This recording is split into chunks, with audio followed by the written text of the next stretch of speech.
Welcome, everyone. Welcome to Exploring Character, Culture, and Identity at DU. My name is Jasmine Pulce, and I am an Assistant Director in the DU Cultural Center. I'd like to introduce my colleague.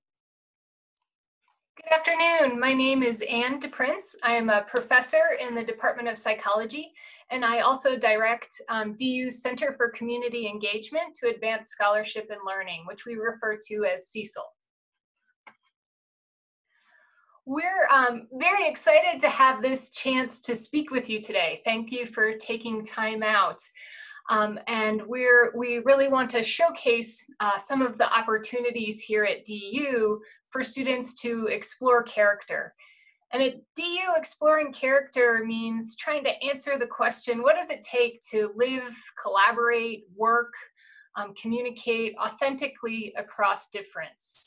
And students have many opportunities, starting during orientation and then running through their time at DU, both in and out of the classroom, to develop the kind of attitudes, knowledge, the skills necessary to do just that, to live, collaborate, and communicate authentically. So we're here today to share some examples of programming, but want to stress from the start that these are really just examples.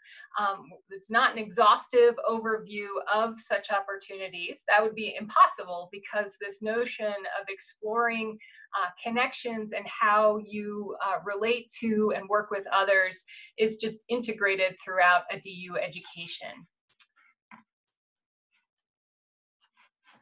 All right. First up, I want to talk to you about our Access and Transitions Office at the university. It's basically a team of 3 to 4 professional staff that help execute 4 to 5 access and transition programs. So the visual, I love it. It's colorful. It'll let you know that we have One Gen U, which is a 4-year program specifically for first-generation students, and it helps them build what we call navigational capital. Then we have the Volunteers in Partnership program. It's actually been at DU over 20 years. Basically, they go out into Denver and Aurora public schools to help build relationships while students are still in high school. We have the Excelling Leaders Institute, and then the Equity in STEM program, and then lastly, the Denver Promise Scholars. At this time, there are exactly 2 programs that are still accepting students into their cohorts, and that's the Equity in STEM program and the One Gen U program. But what I really love about this office is you don't have to be a member of any of these cohorted programs to participate in their events. And so some of their events are more academic focused, helping students get connected to tutors as it relates to chemistry and some of those STEM core classes that can be pretty difficult. The One Gen U program helps with life skills. They've had folks come from the community to show students how to change the oil in their cars and things like that. And so collectively, the Access and Transitions team, they do a plethora of events throughout the academic year that are really open and available for all students to try to get at some of those things we just mentioned, like building character. So yeah, next, I want to talk to you about some of the university's summit programs, which are basically our kind of homegrown conferences that we do for students, faculty, and staff. So in the top left corner, heard to use the logo for our women's conference that happens annually. Traditionally, they bring a ton of speakers from the community and worldwide, really helping to highlight the contributions of women in our community, as well as the intersections of identities. The DU Dialogues program in the top right is a fairly new initiative, I would say, the past 2 years, but they're all about helping our students collaborate and communicate across difference. And so I know during the election season this upcoming fall, they will be extremely active in providing students opportunities to engage in dialogue. Then we have our Center for Sustainability, also another powerhouse of programming. They do an annual summit every year as well, called the Sustainability Summit. They're extremely active in our residential programs.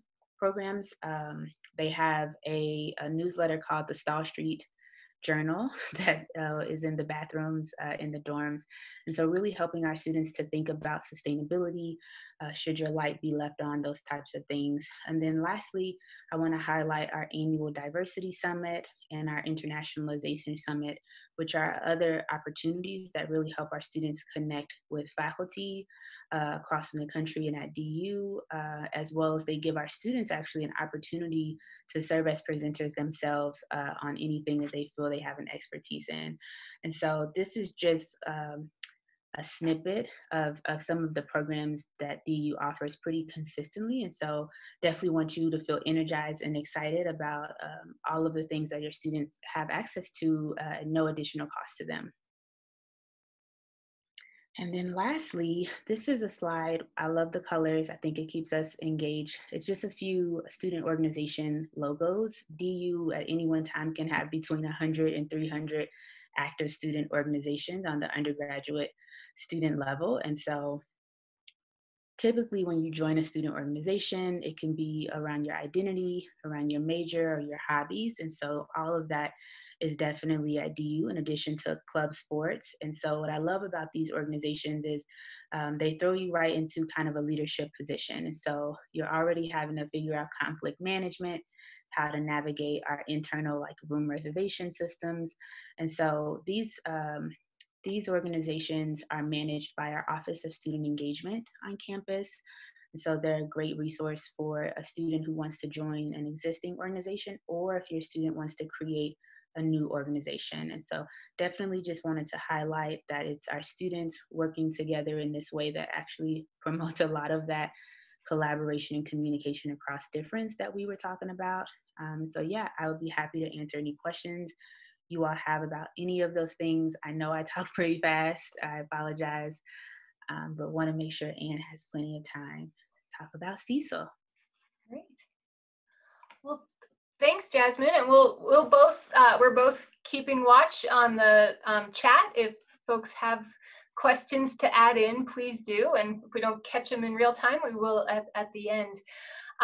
Building on the kinds of opportunities that Jasmine talked about, I wanted to highlight some of the programs that connect to CECL, the Center for Community Engagement. And we think of CECL as sort of a hub and spoke. So we reach out and connect with Jasmine and her office and the Center for Sustainability. So I hope that as you're learning about DU, you're also learning about the interconnections between programs here, which gives students a seamless way to find their passions and take those, the things they're excited about, and connect them to new learning opportunities over time. So at CECL, we try to, as folks do across campus, really think about how to embody the vision to be a great private university dedicated to the public good. And you can do that in all sorts of ways. Jasmine has pointed to student orgs that might address interesting problems, or students might get connected to research labs where they help solve some public health issue. So there are many ways to help students see how their education can apply to the public good.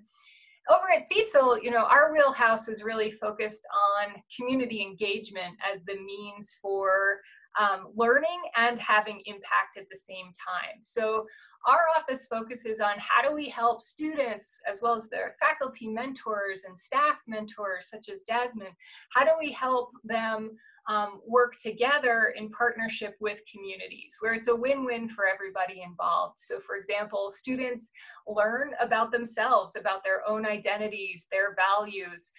They learn about how to work on multidisciplinary teams. They may love engineering and they learn how to work with a psychologist or an English major as they work with, say, a nonprofit organization to solve a public problem. So CECL is really about thinking about how the skills of education can prepare students to work collaboratively with the community. And we do that in a lot of different ways that tie into this idea of character exploration. So for example, CECL helps support opportunities across the curriculum for bridging learning and doing.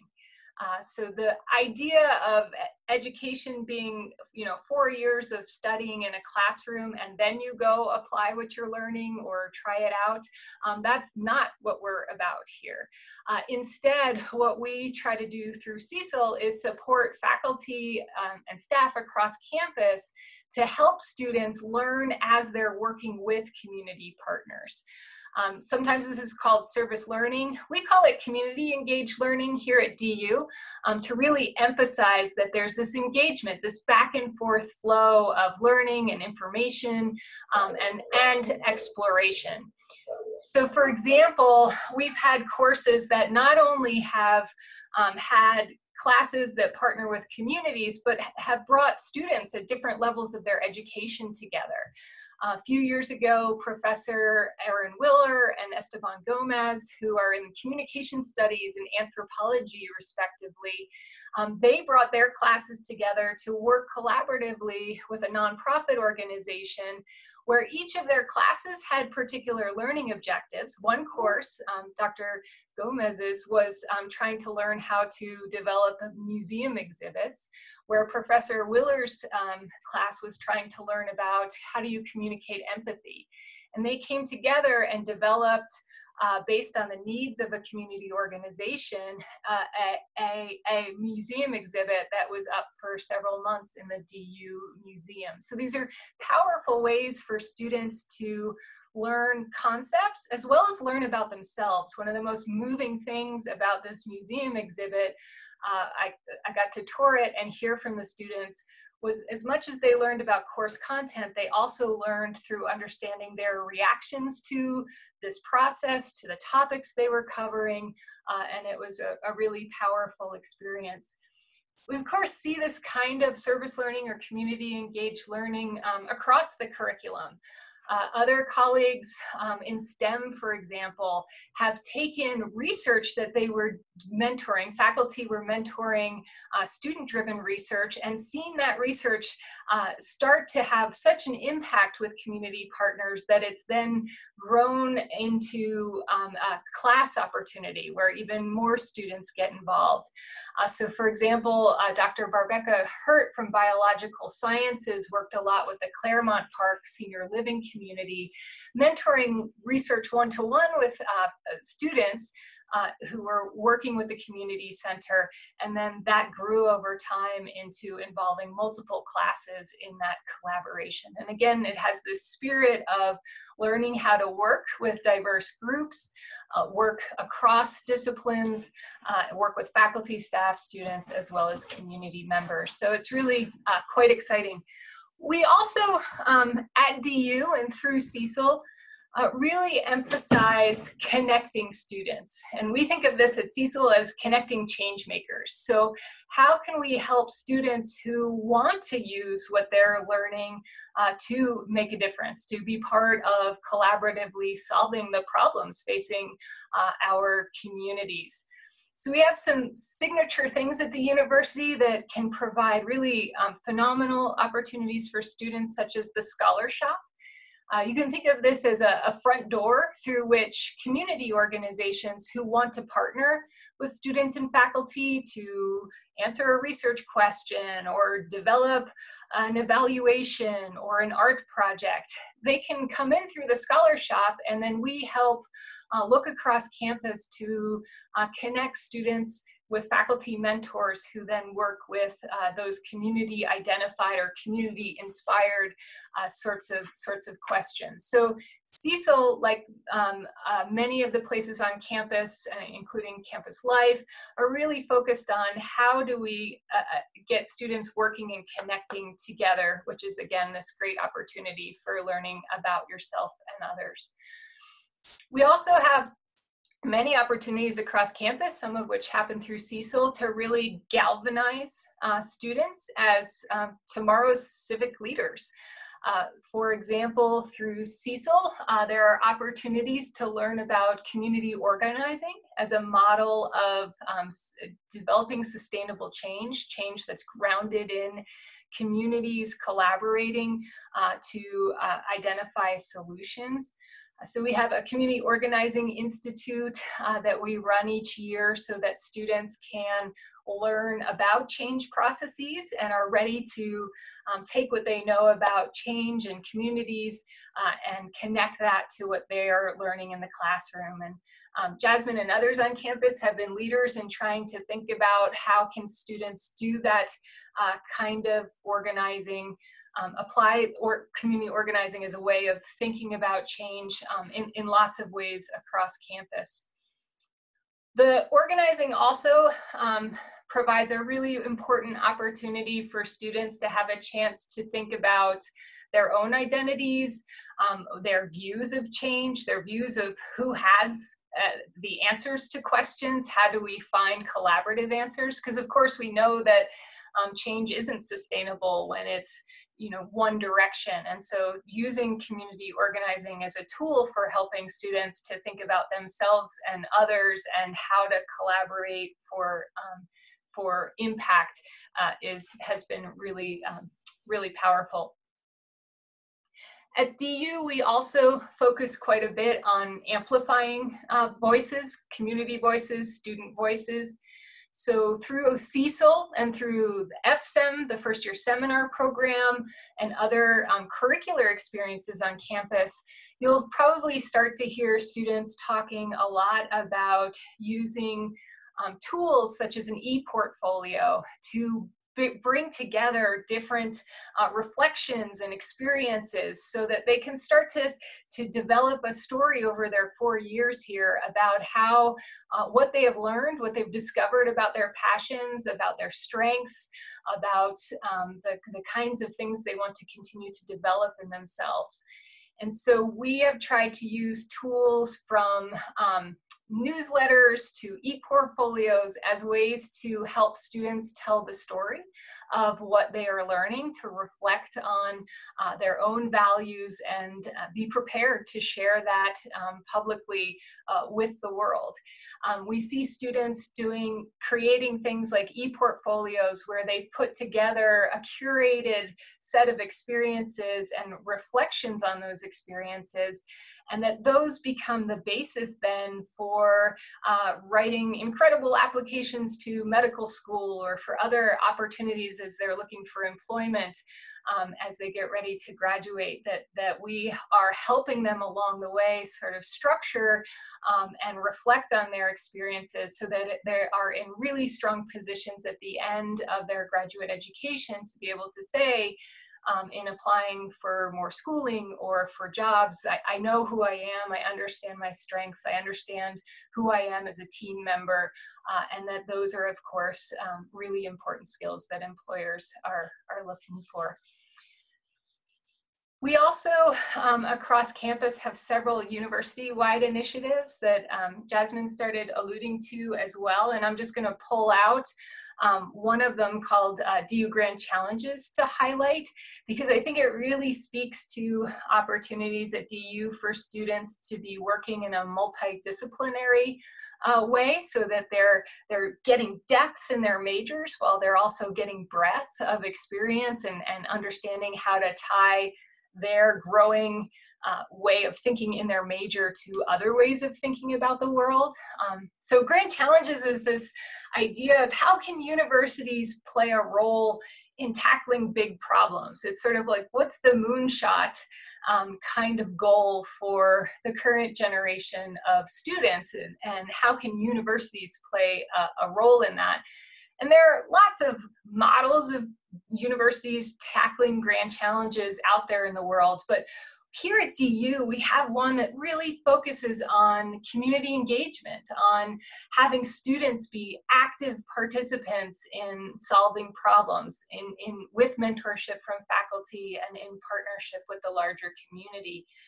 And so when DU designed our DU Grand Challenges program, we wanted to engage everybody. We didn't want students to end up with sort of siloed experiences just in their majors. We wanted them to learn how to solve problems together, to work with faculty from different disciplines and community from different places in the metro area and around the world.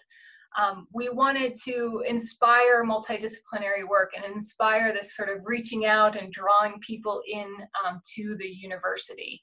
So we identified some themes for DU Grand Challenges that really play not only to the strengths of our faculty scholarship, but to the strengths of our students and the kind of interests that they have, reflected in things like the student organizations that Jasmine highlighted.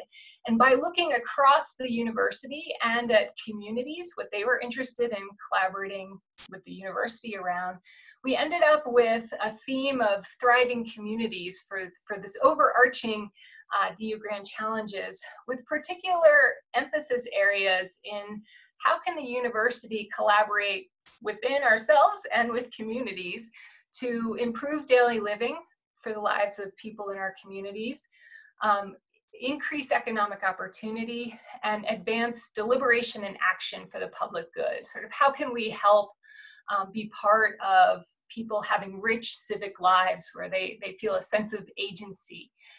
And what we do with DU Grand Challenges is we haven't identified a single project of this is our moonshot. Instead, what we've said is our moonshot is this more complicated dance of year by year, identifying aspirations together. What do students want to accomplish? What do community partners want to accomplish?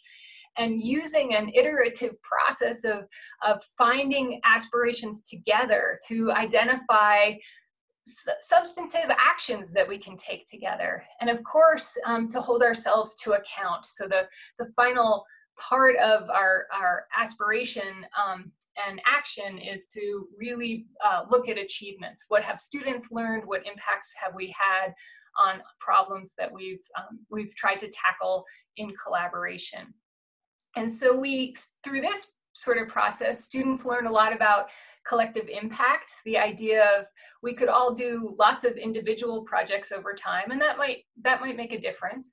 But what about finding ways to align our individual work so that it's more collaborative and has more synergies in order for us to have a larger collective impact?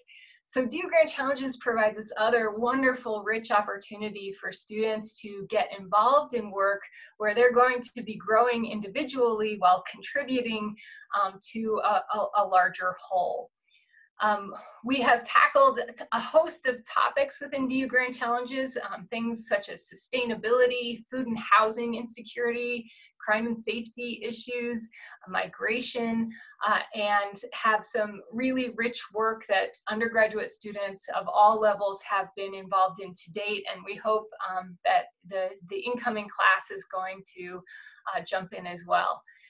We have funding from the Arthur Vining Davis Foundations and from the university in order to help students roll up their sleeves and get going. For example, students can apply for grants in order to do faculty mentored research or creative work along these themes, these DU Grand Challenge themes. And a lot of these smaller projects, given that collective frame we have, the smaller projects end up leading to bigger and more deeper ways that students can be involved in solving problems collaboratively.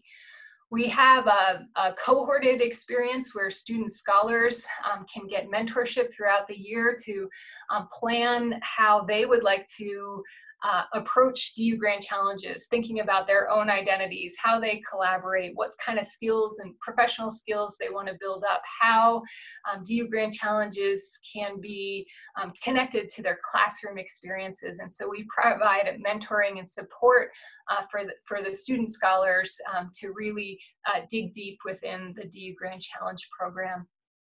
And much like the institutes that Jasmine mentioned, we have smaller forums that happen regularly.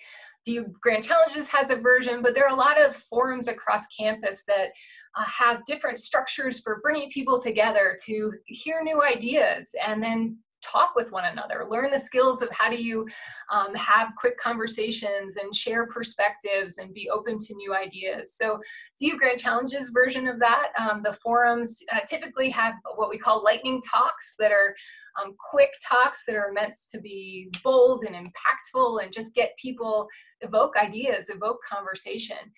We typically have an undergraduate student speaker who is one of the lightning talk presenters, along with a faculty and a community member. So this is a really fabulous experience for students to work on things like their public speaking skills. And after the lightning talks happen, we get people talking to one another, because that too is part of what's really important for students in terms of exploring characters, to get to try on ideas and hear different perspectives. So there are a lot of those kinds of opportunities too. And the final thing before we open things up to your questions and comments that I wanted to highlight is a community table. This is an important part of DU Grand Challenges. It's a way that we try to facilitate intentional conversations about what kinds of community issues, problems, and strengths we all see. And again, asking the question, how can we collaborate together to try to address such issues? So a community table this past year, we typically do it's a series of conversations that happen in the spring. And I wanted to mention it this year because it was a really powerful example of how the university has stayed flexible and nimble in response to the current COVID-19 environment. So a community table was meant to be a week of people having conversations with one another on the theme of DU Grand Challenges and civic participation. And then COVID happened. And so we had a choice, as so many offices on campus also had, of do we reinvent ourselves? Do we put this on pause? And we were all in for reinvention. So we retreaded this program that had grown up as being in-person conversations during 1 week of time to try to figure out new synergies and new collaborations. We reinvented it as a vibrant online opportunity that stretched across the whole quarter. We had input from conversations that involved hundreds of individuals. Half of them were students. And now we're taking the ideas that people shared coming out of these conversations to look at what are students excited to do? What kind of collaborative work do they want to embark on? How can we help find and connect them with collaborators, faculty mentors, and community partners? So it's a time where a community engagement office is a funny place to be when we're in an environment of doing some things remote and some things high flex and some things in person. But actually, I think what we are seeing is in the kind of creativity that faculty are bringing to these sort of community engaged experiences, is that we're finding really creative, wonderful ways to stay connected as a university with our community partners and provide students with these rich learning opportunities that are about academic learning as well as learning about themselves. So it's a very, very exciting time. Thank you for letting me talk for a long time. We'll open things up now and hope there are some questions and discussion in the Q&A. And I should ask Jasmine too if you wanted to hop on with other things related to any of that. I think you really covered a lot. I appreciate what you said about the transition to virtual learning, how creativity has really come out in every facet of the learning experience. We're all tired of Zoom, but at the same time, I think we've been able to do some really beautiful things with Zoom and in social media as well. So we'll be continuing that journey this fall, for sure.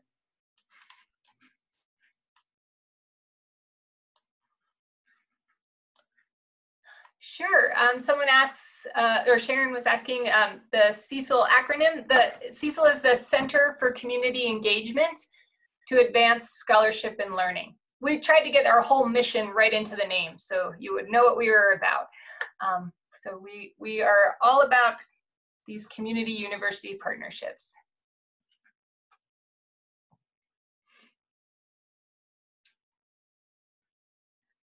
Absolutely. Someone has asked our incoming students allowed to apply for grants for research? They absolutely are, and we will be out there trying to make sure that students are aware of those opportunities.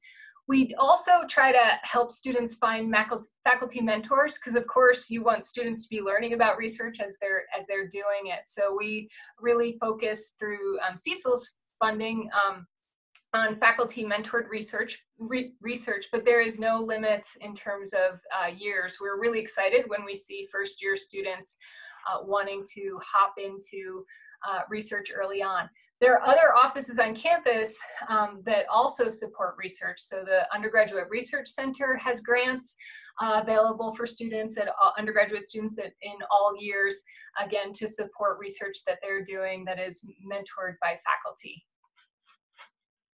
I realize I'm in the chat instead of paying attention to the Q&A. Oops. In terms of where to apply for research grants, you can check out the Cecil website, www.du.edu/Cecil, and then also check out the Undergraduate Research Center. And as other questions are coming in, I'll pop those links into the chat.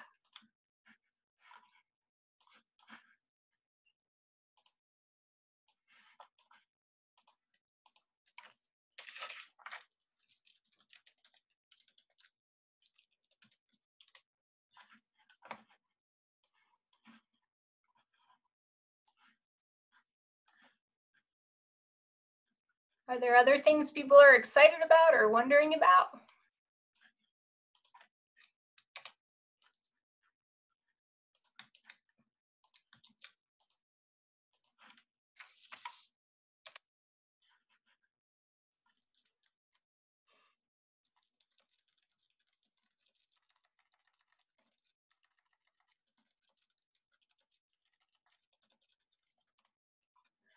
All right.